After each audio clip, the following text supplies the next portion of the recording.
they would not be asking for North Korean troops if they were in a good position. They must be desperately short of recruits. And we've seen Putin, haven't we? He's been going around Mongolia, he's been going to Chechnya to try and get troops. So Russia's not in a good position. They've been losing huge amounts of people in the Donbas and huge amounts of equipment. So I think militarily they're in a really difficult position as well. And I think it would be such a pity, in a sense, that if we hand Putin a diplomatic victory and then discover that actually, they were down to their last few thousand fighting troops. I'm Tim Willesey-Willesey. I'm a visiting professor of war studies at King's College London and a former British diplomat. Things are not going particularly well in Ukraine at the moment. In the east, in the Donbas, the Russians are making gradual progress. And in fact, a Ukrainian general this morning talked about the front crumbling, which was pretty worrying wording coming from a Ukrainian general. And the indications are that the situation in Kursk is not a lot better. And of course, there are the reports that the North Korean troops are going to be deployed into the Kursk salient. So we're in a very tricky position in Ukraine. I mean, I imagine President Zelensky and all his generals are really, really praying for a cold winter and that it comes soon. I mean, it's quite interesting when you look at 1941, when the last really big battles were fought there, before the Russian counteroffensive later on. The snow was 5 inches deep on the 16th of October, and by the 12th of November, it was minus 12 degrees. That's in 1941. But the fighting still carried on actually till the 6th of December in 1941. So these days of climate change, of course, you can't really predict what's going to happen. But Ukraine badly needs the snow to come, and it badly needs the ground to become sort of muddy and glutinous, and they badly need the Russian advance to stop. I think what we all need, the Ukrainians, probably the Russians also, because they haven't been having a great time either, Europe and the United States, we need this 4 to 5 month break until the beginning of April to sort ourselves out, really, because really things are not going well, not going at all well at the moment. As part of this sort of 4 to 5 month break, there is, of course, going to be the US presidential elections.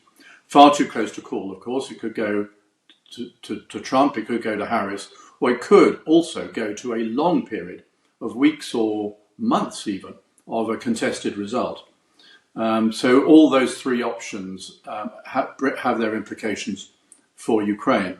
Now, the most worrying one of those three options is the suggestion by Trump that he would sort out the Ukraine problem between the presidential election on 5th of November and assuming office on the 20th of January.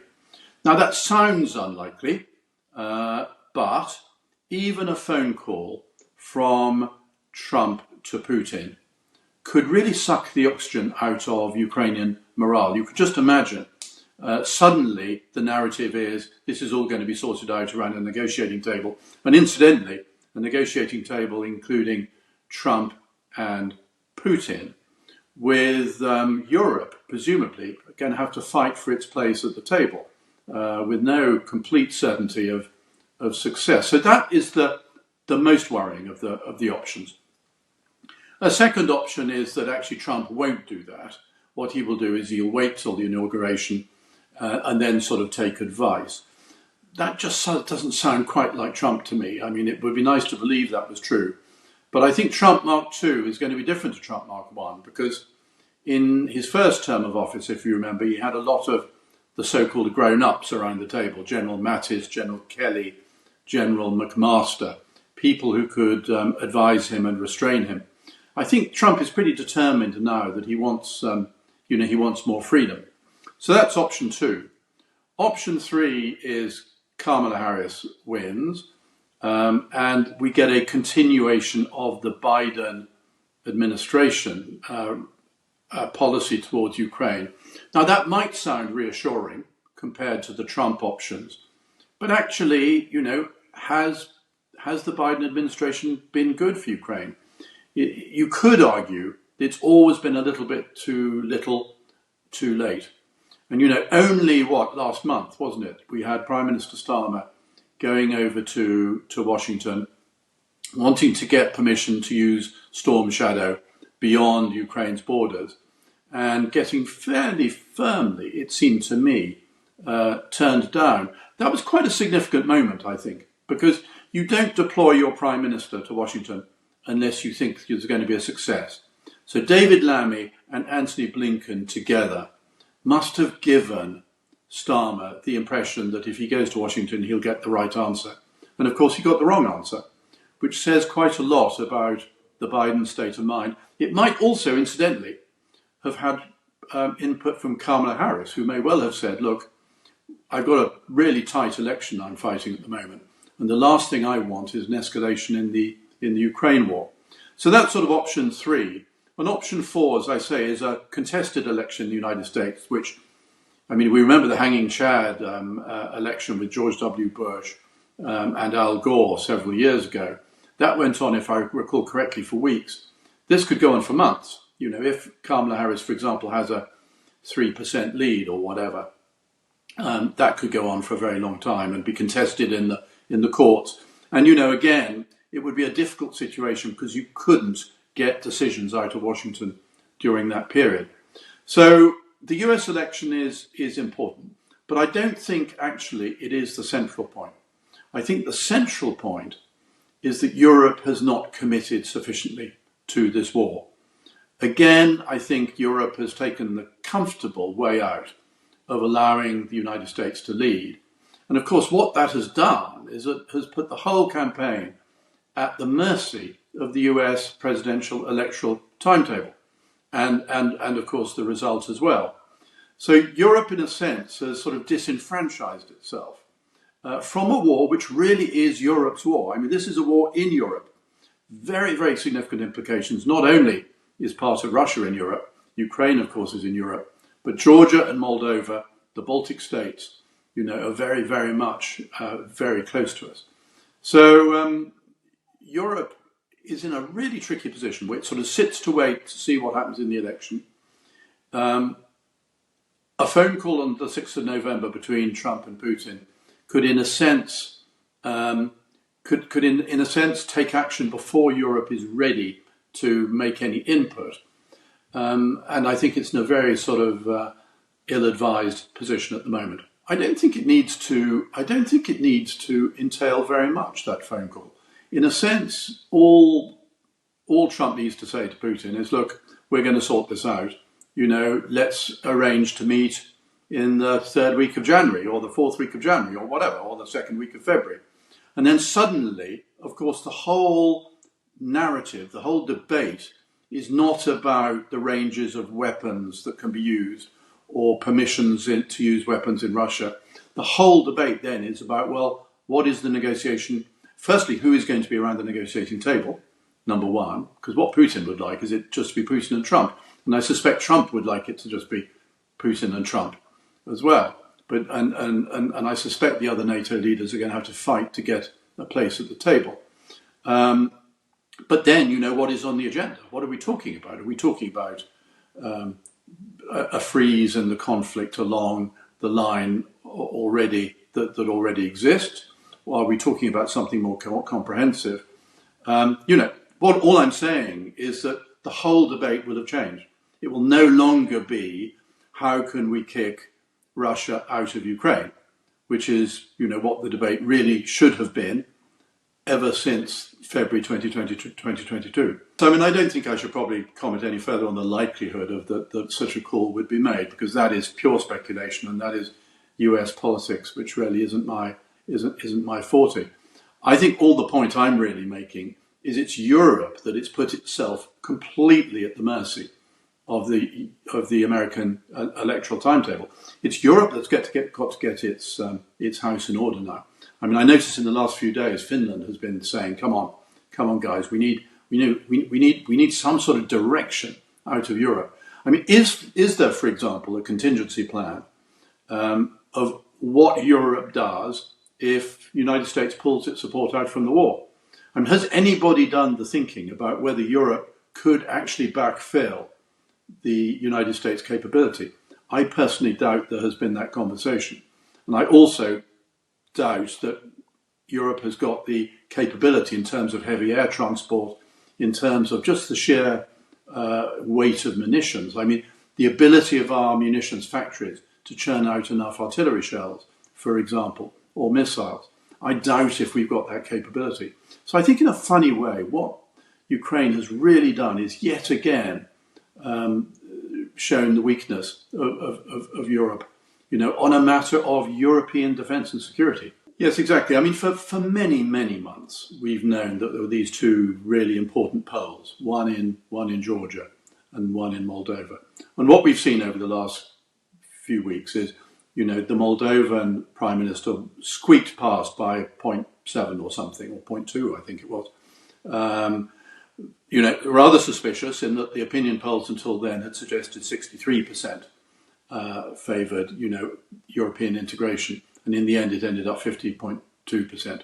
And we know, of course, that there was a lot of interference by the Russians in terms of sending money into Transnistria and so forth. And then a couple of days later, of course, we had the Georgian poll, where Georgian Dream, which is pro-Russia, has won quite significantly. And rather heroically, the Georgian president is standing up against the government.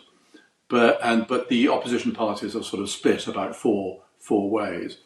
And I think the chances of getting that position reversed are very, very small. So again, by sort of carelessness, I would have said, and a lack of strategic intention and planning, I think what we've seen is Europe has seen a really important country, Georgia, which had every intention, ever since the days of Eduard Shevardnadze, of moving towards the EU and moving in the direction of a united Europe. And we've seen it be retaken, in a sense, by Russia. And I put that down to carelessness, really. And very, very nearly happened in Moldova again, a couple of days before. So what we're lacking in Europe is a sort of strategic plan, a strategic focus, and an ability really to, I mean, in a sense, you could almost say that UK, in a sense, is culpable for some of this, because if you remember, over the last sort of 15 to 20 years, we were saying, while we were still members of the EU, we were saying, let's focus on NATO and not on European defence. Now, of course, we have left the EU, and we're in a situation where Europe is not entirely sure whether it can trust its defence on the United States anymore. And actually, in a sense, what it needed was that defence focus that it has not had in recent years. I don't want to sound simplistic and blame Europe too much. And of course, there are a couple of factors that are really important here. The two most important countries in Europe, Germany and France, have both had recent elections where they've had severe reverses in a way. So in the polls in Thuringia, Saxony and Brandenburg, the AfD, the right-wing party, did pretty well in Germany and was quite a big shock, I think, for Chancellor Scholz. And in France, of course, the far left and the far right did very well. So both Chancellor Scholz and Emmanuel Macron are in a significantly weaker position. So Europe is not well positioned, really, to take a firm position. I think in a curious way, actually, Prime Minister Starmer, having won his election and got his big majority, is well placed, actually, to be the person who says to President Trump, who he's met, and importantly has met, to say to him after the 5th of November, right, let's get a European delegation to fly to Washington and let's talk Ukraine.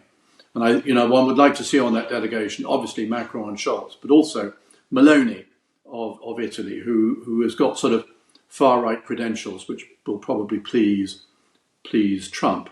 And the other one, I think, is Donald Tusk, who, as Prime Minister of Poland, has shown real intent by pushing defence spending, beyond 4%, heading towards 5%. So these are people who I think could have could have credibility. But also literally in recent weeks, of course, we've had Zelensky's victory plan. It's a curious document. It doesn't read to me like a victory plan. It's an odd mishmash of almost supplication. Please let us join NATO, which, of course, on one hand, Mark Rutte is saying that the plan for Ukraine to join NATO is irreversible. But on the other hand, there's absolutely no sign that the United States is willing to let Ukraine join NATO. And of course, there are naysayers within the EU and NATO, Hungary, Slovakia, probably even Austria as well, who may prove difficult about that. Then there's the very interesting idea of non-nuclear deterrence.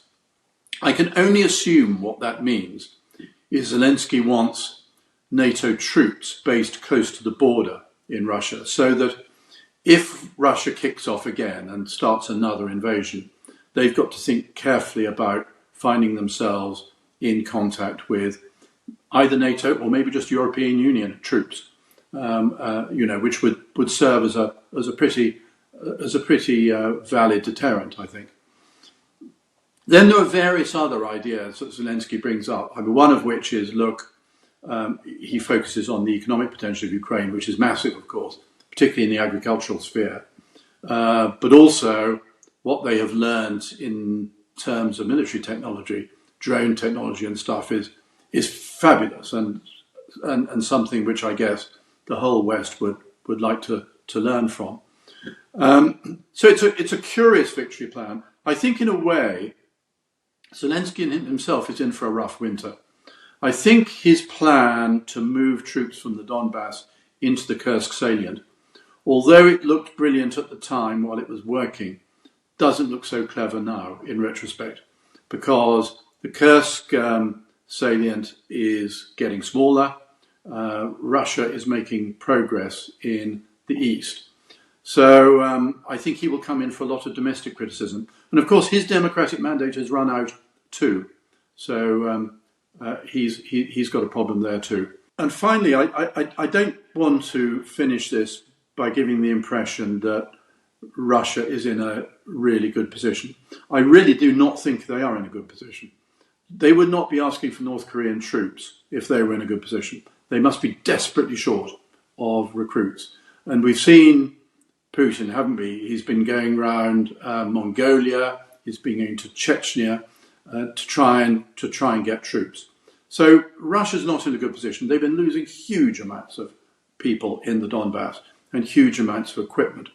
So I think militarily they're in a really difficult position as well. And I think it would be such a pity, in a sense, that if we hand Putin a diplomatic victory and then discover that actually, they were down to their last few thousand fighting troops, and if only we'd pushed a bit harder, we would have got somewhere. So I think there was that concern. I think there's another concern as well, which is Putin has just staged this very impressive BRICS summit in Kazan. A lot of world leaders there. Notably Xi Jinping of China and Cyril Ramaphosa of South Africa, but also Modi of India and the Iranians and various other people. It was a very impressive lineup. It says a lot about how the West has ignored the global South and has failed to take into account the effect that the Ukraine campaign and also the Middle East crisis has had on the Western narrative of the so-called rules-based order and so forth. So we've got more than half the world in terms of population now whose leaders went to Kazan to pay court to Vladimir Putin. It should be a real wake-up call to the West about how we do diplomacy and the rather sort of patronising way in which we handle world affairs, particularly as regards the global South. So I think my final point, Laura, is this, which is let's hope that the snows come very soon. Zelensky's praying for it. We're all praying for it. Let's hope the war stops for 4 months. Gives us time to sort ourselves out, because there's a lot of sorting out we in the West need to do. Because at the moment, it's not going well for us. We've got to sort out our military offering, but we've got to sort out our diplomatic offering as well. And it comes back to this sort of asymmetry that I've talked about in the past, which is that for Putin, Ukraine is front and centre. It's number 1, 2, 3, and 4 of his priority list. That's all he cares about, winning in Ukraine. Whereas for Europe, I mean, Ukraine I don't think was even mentioned in Rachel Reeves' budget yesterday. It may have been briefly about MOD funding. But, for Britain, it's cost of living, it's housing, it's unemployment, it's education, it's health. And Ukraine is what, 6th or 7th? And until we sort out that asymmetry and realise what would happen if in the beginning of next year, April, May next year, Russia actually breaks through into the Donbas and into the Ukraine proper and starts gobbling up large tracts of the Ukraine, starts moving towards Kiev, what then happens? I mean, are we really talking about a situation in which our own sons and daughters from European countries could find themselves in combat? Or are we just going to roll over and say, well, we lost this one, let's do better next time? Because we can't keep saying that. We said that after Afghanistan. There was a lot of talk about loss of strategic patience. We were getting into a bad habit of not prevailing with our foreign policy.